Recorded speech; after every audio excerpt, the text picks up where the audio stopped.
Servos de Deus, a buzina tocai, Jesus em breve virá. A todo mundo a mensagem levai, Jesus em breve virá. Apresentamos o programa da Voz da Profecia, uma mensagem de fé e esperança que anuncia a volta do Senhor. Vivemos em tempos perigosos, tempos difíceis, e num tempo tal como este necessitamos confiar em Deus. A fé em Deus torna-se cada vez mais rara na terra. Foi Jesus que perguntou, profetizando: quando vier o Filho do Homem, achará porventura fé na terra? São Lucas 18, versículo 8. A pergunta do Senhor implica resposta negativa. No tempo do fim haverá pouca fé na terra, ou, em outras palavras, haverá poucos que terão verdadeira fé em Deus. Quando os homens perdem a fé, afastam-se mais e mais do Criador, e o Espírito Santo os abandona e eles fazem coisas que não fariam de outra maneira. A influência refreadora do céu é removida. Cumpre-se assim a profecia de que nos últimos dias sobrevirão tempos difíceis. 2 Timóteo 3, versículo 1.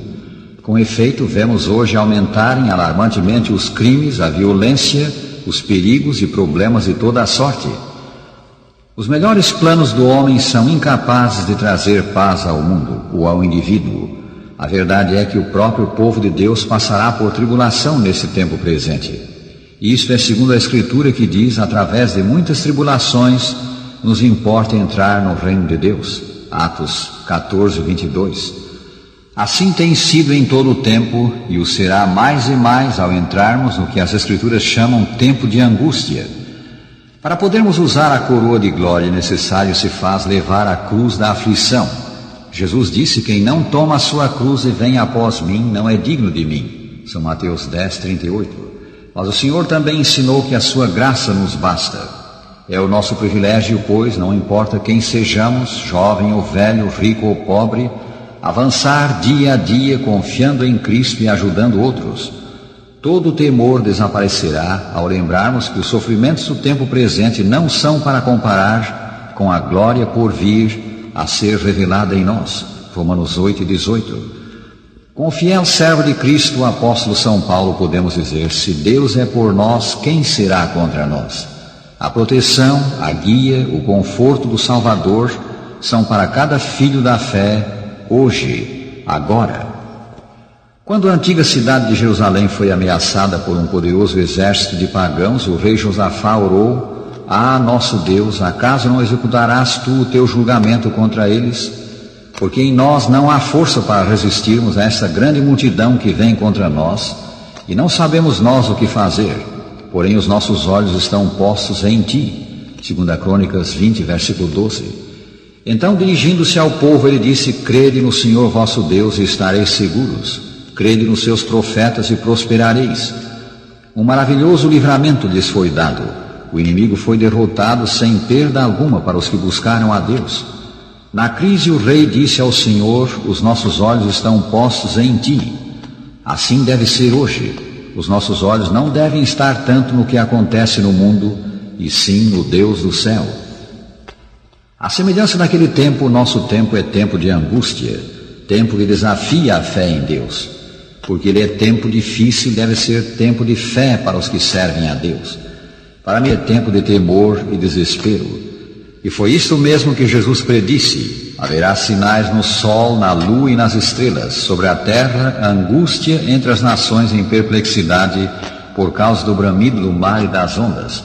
Haverá homens que desmaiarão de terror pela expectativa das coisas que sobrevirão ao mundo, pois os poderes do céu serão abalados. São Lucas 21, 25 e 26.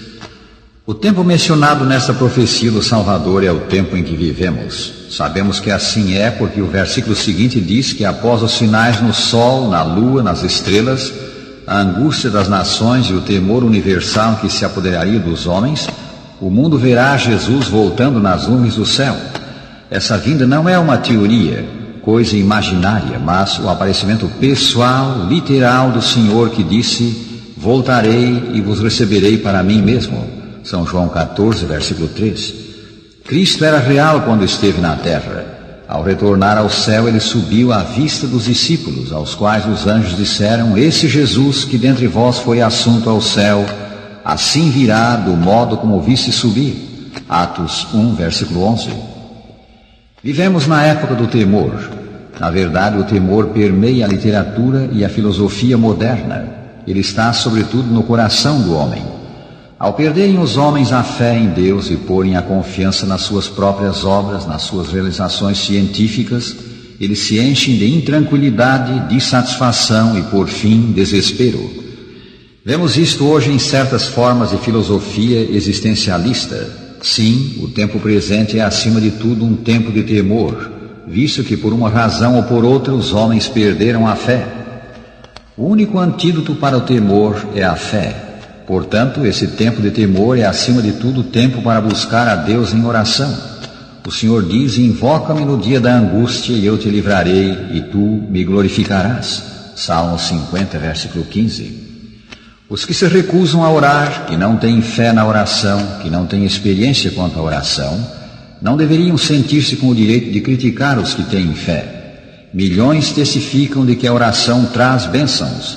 A Escritura diz que devemos orar sempre e nunca esmorecer. A oração aumenta a fé e a fé lança fora o temor. A Escritura diz mais: é necessário que aquele que se aproxima de Deus pela oração creia que Ele existe e que se torna galardoador dos que o buscam. Hebreus 11, 6. Falando de um de seus discípulos, Jesus disse: eu, porém, roguei por ti para que a tua fé não desfaleça. E os apóstolos oraram: aumenta-nos a fé. Em segundo lugar, esse tempo de temor é tempo de ler o livro de Deus. Está escrito em Romanos 15, versículo 4: pois tudo quanto outrora foi escrito, para o nosso ensino foi escrito, a fim de que pela paciência e pela consolação das Escrituras tenhamos esperança. As Escrituras nos dão esperança, elas também nos dão fé. Ler e meditar as Escrituras faz crescer a fé. Na verdade, esta é a melhor maneira de fortalecer a fé. O apóstolo São Paulo escreveu: a fé vem pela pregação e a pregação pela palavra de Cristo. Romanos 10, 17. Assim como tomando alimento material fortalecemos o corpo e a mente, alimentando-nos da palavra de Deus, as Escrituras, robustecemos a fé. Há um milagre aqui. Deus inspirou as Escrituras pelo Espírito Santo, e se lemos o sagrado livro, o Espírito Santo nos ilumina o coração quanto ao sentido dele. Dá-se então o que mencionamos. Como o alimento material fortalece o corpo quando o tomamos, assim a fé cresce ao nos alimentarmos da palavra divina. Experimenta isto, rádio ouvinte, e verás que assim é. Não duvides disto. Não rejeites parte alguma das Escrituras, pondo de lado as porções de que não gostas e aceitando as que te soam bem. Aceita tudo. As partes de que não gostas poderão ser justamente o que precisas. Lembremos isto: a mensagem do Sagrado Livro é sempre moderna. Cada geração, desde o Jardim do Éden, chamou-se a si mesmo moderna, e as Escrituras foram escritas para o homem como ele é, em qualquer tempo. Não vos preocupeis com o aparato de crítica dos sábios. Depois de tudo, as Escrituras ficam de pé com a palavra de Deus. Nelas, o Todo-Poderoso Rei do Universo fala ao nosso coração, por vezes mostrando e condenando o pecado, por vezes trazendo conforto, por vezes prometendo os bens do céu, por vezes dando-nos a segurança de salvação. Alguém disse haver 3 regras para que uma pessoa se torne um bom pregador. A primeira é ler as Escrituras. A segunda é ler as Escrituras. A terceira, ler as Escrituras. Esta regra tríplice é boa também para a vida cristã. Ler as Escrituras, crer nelas, confiar nelas e fazer uso delas. Agora a terceira sugestão para esse tempo de temor: confiar no Senhor Jesus Cristo. Foi o apóstolo São Paulo que disse: por isso estou sofrendo estas coisas, todavia não me envergonho, porque sei em quem tenho crido e estou certo de que Ele é poderoso para guardar o meu depósito até aquele dia. 2 Timóteo 1, versículo 12. O Salvador é poderoso para guardar, poderoso para consolar. Nele temos em abundância o que necessitamos. Exames feitos conjuntamente por cientistas brasileiros e norte-americanos revelaram que a água do caudaloso Rio Negro, no estado do Amazonas, apresenta um grau de pureza maior que o da água potável de muitas cidades de países adiantados. Com efeito, um pouco acima de Manaus, a pureza da água do rio é quase igual à da água destilada. Os cientistas que fizeram a pesquisa a bordo da corveta Mearim, em 1963, bebiam dela sem hesitação. Isso é deveras notável, considerando o clima e a topografia da Amazônia. Cristo é a água viva. Ele é a grande e pura torrente da vida em meio ao paúl deste mundo. Ninguém necessita morrer por falta da água da vida. Milhares testificam de haver achado essa torrente vital, de haver achado salvação, consolação, segurança. Não recuses chegar a ela, rádio ouvinte. Experimenta-a tu mesmo. A consolação de Cristo é estendida a todos os homens nesse tempo de prova, e ela é eficaz em todas as circunstâncias da vida. Mesmo quando chegamos ao mais profundo e escuro dos vales, o vale da sombra da morte, não devemos temer, pois Cristo está conosco, o Cristo que trouxe à luz a vida e a imortalidade mediante o Evangelho. Disse que quando os turistas sobem a lugares perigosos nos Alpes, são ligados por cordas a experimentados guias. Eles se tornam como que parte do guia. Pode dar-se o caso de que resvalem e caiam, mas tal não acontece com o guia. Estão seguros enquanto ligados a ele. E assim é com o divino guia, ao galgarmos a escarpa da vida. Ele sustém os seus em toda hora de perigo e dúvida. Guia-os através da noite do temor. Jesus conhece o melhor caminho e jamais perdeu uma alma que confiasse nele.